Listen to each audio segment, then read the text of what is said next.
पौधे लगाने के कार्यक्रम के बाद मीडिया से बात कर रहे थे।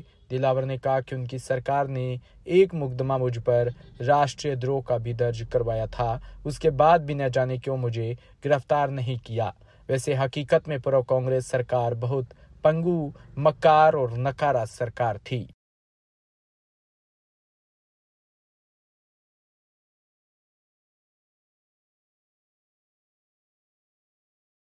पोखरण से खबर, जहां बीएसएफ की 87वीं बटालियन का स्थापना दिवस। आज बटालियन के 57वें स्थापना दिवस पर तिरंगा यात्रा का आयोजन सीओ रणवीर सिंह के नेतृत्व में निकाली गई। तिरंगा यात्रा परमाणु नगरी पोखरण में निकाली गई। तिरंगा यात्रा में शहर के मुख्य मार्गों से होकर गुजरी। शहर में जगह जगह पुष्प वर्षा कर तिरंगा यात्रा का नेवलेश्वर महादेव मंदिर से सिंह सभा गुरुद्वारा तक यात्रा का आयोजन किया। सूरतगढ़ से खबर, जहां नगर पालिका के ठेकेदार विकास कुमार की आत्महत्या का मामला तूल पकड़ रहा है। सुसाइड नोट में फाइनेंसर अंकुश वधवा पर तंग व परेशान करने का आरोप लगाया। पुलिस उप अधीक्षक से सूरतगढ़ नागरिकों का प्रतिनिधि मंडल अंकुश वधवा को गिरफ्तार करने को लेकर डीएसपी प्रतीक दिल से मुलाकात की। पूर्व में भी इस फाइनेंसर के खिलाफ जेतसर थाने में नागरिकों ने दोषी के खिलाफ मामला दर्ज कर कड़ी सजा की मांग की। इस मौके पर कांग्रेस नेता बलराम वर्मा, एडवोकेट अमित कपूर, पार्षद मदन ओझा सहित अनेक नागरिक मौजूद रहे।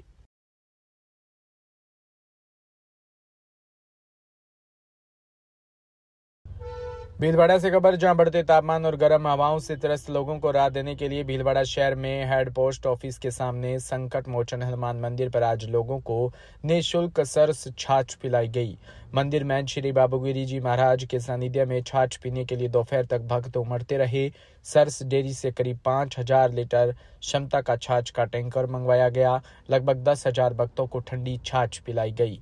नगर परिषद की पूर्व सभापति मधु, जाजू व मंजू पोखरना और उमा शंकर पारीक उपस्थित रहे।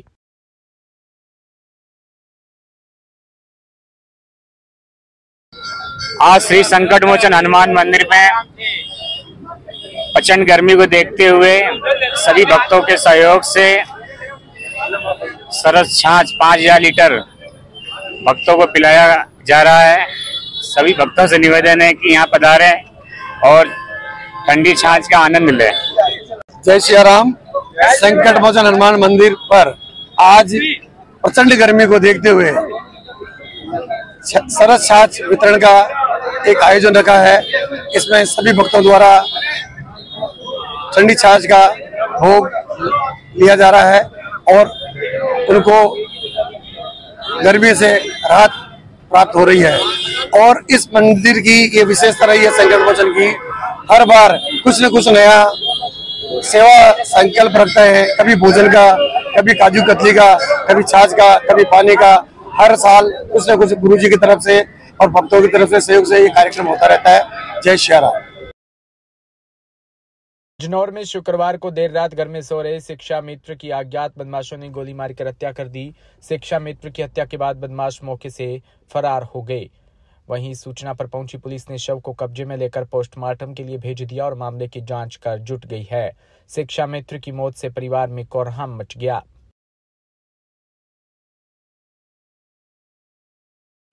धर्म सिंह मार्शल, अपर पुलिस अधीक्षक पूर्वी जनपद बिजनौर। अवगत कराना है कि कल देर रात्रि में ग्राम सलेमपुरा थाना नेटौर में एक व्यक्ति को गोली लगने की सूचना मिली थी। इस सूचना पर तत्काल पुलिस मौके पर पहुंची।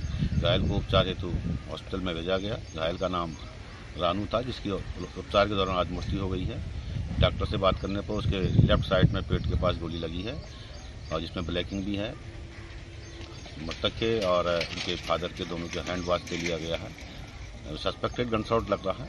इसमें विस्तृत जांच की जा रही है। प्रत्येक बिंदु पर जांच कर वैधानिक कार्रवाई इसमें की जा रही है। मकराना से खबर, जहां टेक्नोलॉजी के इस दौर में जरा सी चूक से बदलते दौर के साथ आपकी मेहनत की कमाई चंद सेकंड में गायब हो सकती है।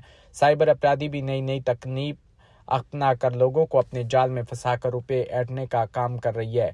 ऐसा ही मामला शुक्रवार को यूको बैंक मकराना के खाताधारक संजू रानौलिया पत्नी सतवीर रानौलिया के मामले सामने आया, जहां महिला के बैंक अकाउंट से 2 दिन में 3 बार में 2,25,000 रुपए निकाल लिए। फ्रॉड होने की आशंका पर पीड़ित महिला ने ऑनलाइन साइबर क्राइम सेल में मामला दर्ज करवाया। स्थानीय पुलिस को भी इसकी शिकायत पेश की।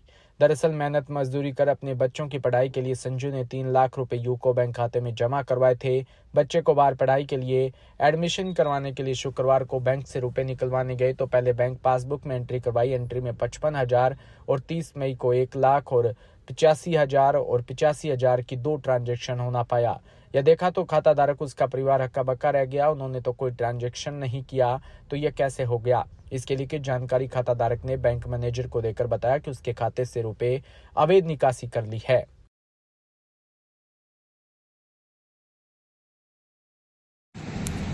तो हमारा यूको बैंक में खाता था, तो हमारे मेरी मम्मी का अकाउंट था, तो उसमें थे हमारे 3 लाख रुपए। तो उसमें से हमारे पास बचे 75,000 रुपए। तो हमने बैंक में आके इन्फॉर्मेशन ली तो उन्होंने कहा कि यूपीआई ट्रांजैक्शन हुए 3, बट हमारी तरफ से ऐसा कोई ट्रांजैक्शन नहीं हुआ, ना मेरी मम्मी की तरफ से, ना मेरे पापा की तरफ से, ना मेरी तरफ से। क्योंकि छोटा भाई तो मेरा था नहीं यहाँ पे, उसको भी नहीं पता। तो बैंक में आके हमने इन्फॉर्मेशन ली तो उन्होंने कहा साइबर क्राइम में इन्फॉर्मेशन दो, उनको कंप्लेन दर्ज करवाओ। तो हमने ऑनलाइन कंप्लेन दर्ज करवा दी है। तो आगे की प्रोसेस अब साइबर क्राइम पे कैसे क्या करते हैं। आज एक मामला इस टाइप का आया है कि यूको बैंक से 3 ट्रांजैक्शन ट्रांसफर हुए। क्या मामला था? बैंक से नहीं, कस्टमर से हुए। कस्टमर के खाते से हुए। यूको बैंक का आपका खाता धारक है और आपके पास शिकायत लेके आएगा साहब हमने तो ये ट्रांसफर किया ही नहीं, कैसे हो गया, क्या मामला है पूरा? सबसे पहले तो ये है कि कोई भी आपके पास इस तरह की फ्रॉड की घटनाएं होती हैं, उसमें अपने जो सिक्योरिटी पॉइंट्स होते हैं, जैसे एटीएम कार्ड है, एटीएम कार्ड की डिटेल्स शेयर नहीं करनी है, जो आगे के 14 डिजिट लिखे हुए हैं। उसके पीछे जो सीवीवी नंबर होते हैं उसका भी किसी डिजिट से शेयर नहीं करने होते हैं। आपके पास बहुत बार फ्रॉड कॉल्स भी आते हैं कि हमें ओटीपी बता दीजिए, आपके आधार से कुछ आपका हमारा बेनिफिट हो जाएगा, हम किसी गेम से खेल रहे हैं उससे बेनिफिट हो जाएगा। इस तरह की जो भी आते हैं उसमें किसी प्रकार का शेयर नहीं करना होता है। यूपीआई में क्या होता है कि यूपीआई में आपने कुछ न कुछ शेयर किया होता है तभी जाके ट्रांसफर होता है, कंफर्मेशन होता है डबल टाइम, तब जाके कंफर्म होता है। कुछ न कुछ शेयर होता है तभी जाके पैसा डेबिट होता है, वरना आपका पैसा डेबिट नहीं होगा, किसी भी हालत में नहीं होगा जब तक आपने पिन या कोई इस तरह कुछ शेयर करोगे तब तक।